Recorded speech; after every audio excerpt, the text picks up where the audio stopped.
ಕಲ್ಲಾಗಿಸಿಕೊಳ್ಳದಿರಿ ಹೃದಯವನ್ನ ನಿಮ್ಮ ಪೂರ್ವಜರಂತೆ. ಕೀರ್ತನೆಗಳು 95ನೇ ಕೀರ್ತನೆ 8ನೇ ವಾಕ್ಯ, ದೇವರ ಪರಿಶುದ್ಧ ವಾಕ್ಯ. ಪ್ರಾರ್ಥಿಸೋಣ. ನಾವು ನಮ್ಮ ಅಗತ್ಯಗಳಿಗಾಗಿ ದೇವರಲ್ಲಿ ಎಷ್ಟೇ ಅರಿಕೆ ಮಾಡಿಕೊಂಡು ಉಪವಾಸ ಮಾಡಿ ದೇವಾಲಯಗಳಿಗೆ ಹೋಗಿ ಎಷ್ಟೇ ದೇವರನ್ನ ಪ್ರಾರ್ಥಿಸಿದರೂ ದೇವರು ನಮ್ಮ ಪ್ರಾರ್ಥನೆಗೆ ಉತ್ತರಿಸುತ್ತಿಲ್ಲವಲ್ಲ ಎಂದು ದೇವರ ಮೇಲೆ ನಮ್ಮ ಹೃದಯವನ್ನು ಕಲ್ಲಾಗಿಸಿಕೊಳ್ಳುತ್ತೇವೆ. ಆದಿಕಾಂಡ 21ನೇ ಅಧ್ಯಾಯ 5ನೇ ವಾಕ್ಯದಲ್ಲಿ ನಾವು ನೋಡುವಂತೆ, ಅಬ್ರಹಾಮ ತನಗೆ ಮಕ್ಕಳಿಲ್ಲವಲ್ಲ ಎಂದು ತನ್ನ ಜೀವನದಲ್ಲಿ ಮಕ್ಕಳಿಗಾಗಿ ಹಾತೊರೆದನು. ಅಬ್ರಹಾಮನಿಗೆ 100 ವರ್ಷ ವಯಸ್ಸಾದಾಗ ದೇವರು ಆತನಿಗೆ ಈಸಾಕನನ್ನು ಕರುಣಿಸಿದರು.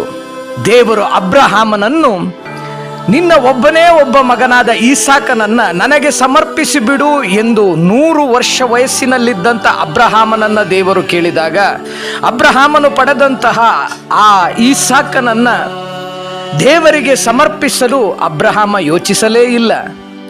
ದೇವರಿಗೆ ಈಸಾಕನನ್ನು ಸಮರ್ಪಿಸಲು ಮುಂದಾದನು.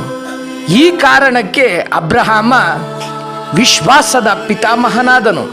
ಇಂದು ನಾವು ಸಹ ನಮ್ಮ ವಿಶ್ವಾಸವನ್ನು ಕಳೆದುಕೊಳ್ಳದೆ, ನಮ್ಮ ಹೃದಯವನ್ನು ಕಲ್ಲಾಗಿಸಿಕೊಳ್ಳದೆ ನಾವು ಗುರಿ ಮುಟ್ಟುವ ತನಕ ದೇವರನ್ನ ಪ್ರಾರ್ಥಿಸೋಣ. ಆಮೆನ್.